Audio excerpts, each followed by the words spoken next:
All right. Good morning. It's 12:50 a.m. Thursday morning, and I'm just getting in the bed. So I just wanted to say, um, don't worry about the small things. I have a book that my sibling gave me years ago. I think it's called "Don't Sweat the Little Things" or something like that. It's a pretty good book. I haven't gotten through the whole book, but it just came to me. Don't worry about the small things. Those things that are insignificant. Because sometimes I feel like we can make things that are small, like they used to tell us in school. Uh, when I was in school, I went to a little small Christian school, and I don't know, I don't know if somebody, one of the students, when you're young, you can make small things bigger than they need to be. And they used to tell us, stop making a mountain out of a molehill. Okay. So, we can worry about things that I want to say don't matter, but I really mean, because I guess maybe everything can matter, but or like maybe when they say you can't see the forest for the trees, too busy worried about you know the the individual trees and not seeing the bigger picture. But that's pretty much all I have to say about it. I don't have no specifics. It just came to me when I was when I laid down, I was thinking about something, and it came to me, don't worry about the small things. And a lot of the things that are small things, they can be everyday things or everyday concerns, or uh, there's bigger, there's more, there's greater. And I guess, I can't say that message can be for everyone, but um, maybe if there's a specific purpose in your life, a specific mission that you have that you've been called to, trust in that. Trust in that you are being guided and directed, by God to he'll take care of the small things. Those things will be taken care of.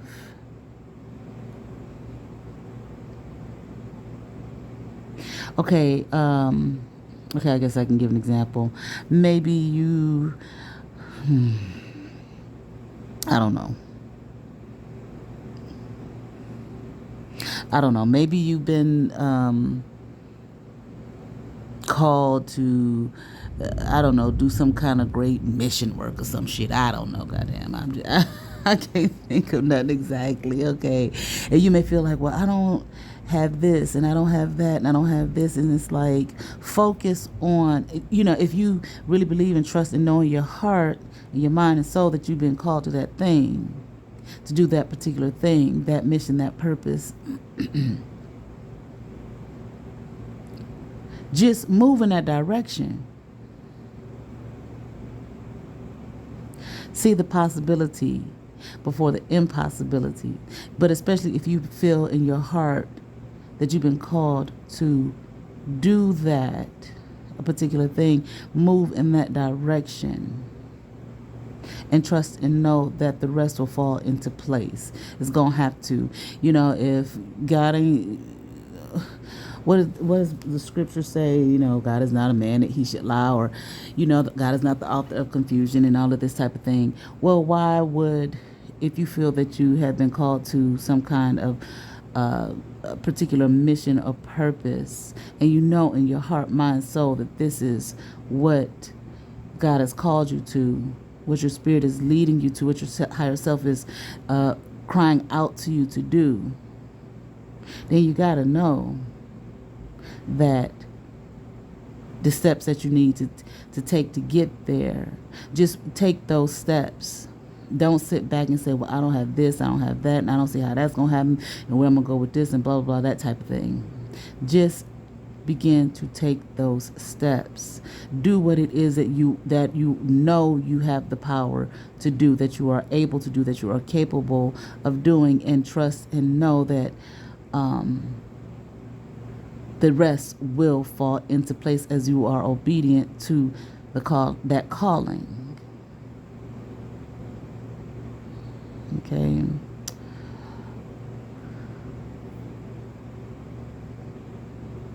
Okay. I hope that's clear and understood. I don't have no great long, nothing else to say about that.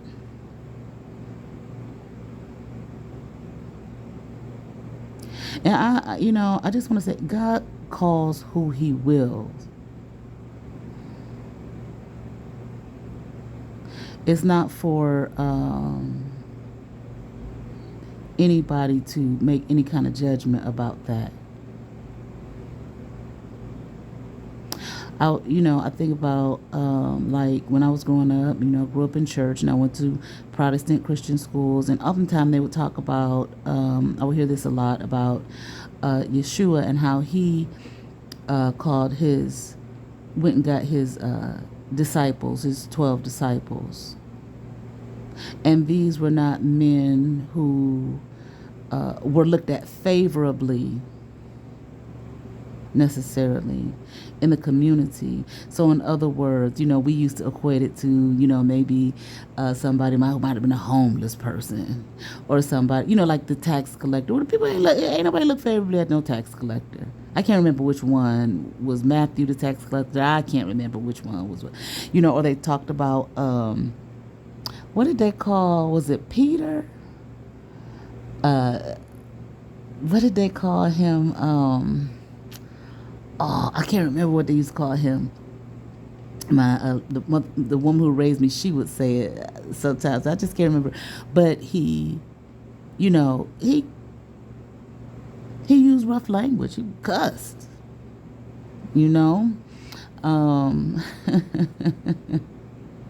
But at the same time, what did Yeshua say? On this man will I build my, church, or something like that. Okay, he is the cornerstone. Don't miss the message. Okay, because you can't handle the language that may go with it. Now, when I was in seminary too, and I haven't been able to find it on Google, but like I said in the other video I did, when you looking up stuff on Google, sometimes you're going to have to get to page 500 before you find the truth of the matter, okay, because of all the propaganda that's on them first couple pages. And either you're going to think, well, that must be it. Maybe I'm wrong, or I can't remember. Or, you're just not going to take the time to do all of that search. But they used to talk about how Yeshua, I remember in my class, I can't remember which class it was, and they said, the professor talked about how Yeshua, swore, how he cursed, and everybody was, what?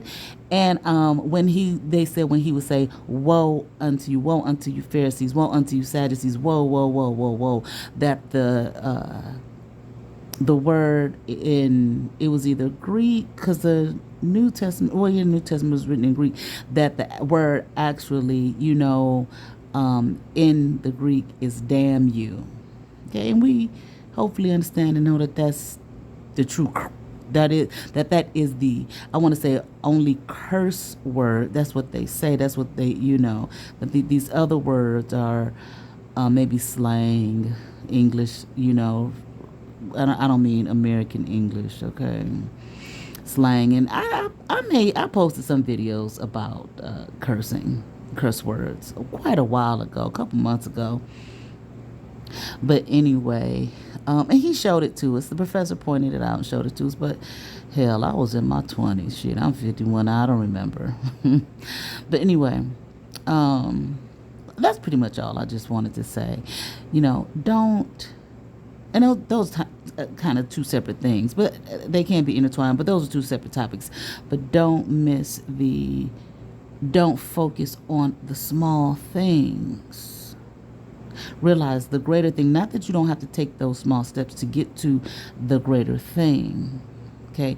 But if you know you have somewhere to go or something to do,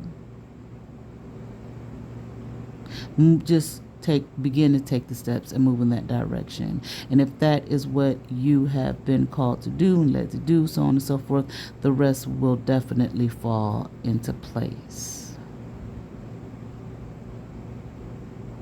And I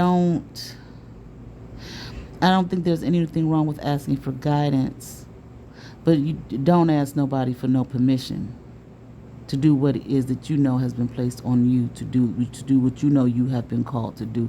Who gonna give you the permission? And when I say don't ask, for anyone's permission, what you think I should do, those types of questions. Hell, they just they need to be, everybody trying to figure out what they need to do for themselves. But if you know this thing has been placed on you and put in your heart to do, then move forward. And we ain't talking about nothing to hurt nobody. People get confused. Okay. All right. That's all I gotta say. Y'all have a blessed evening or morning. Peace.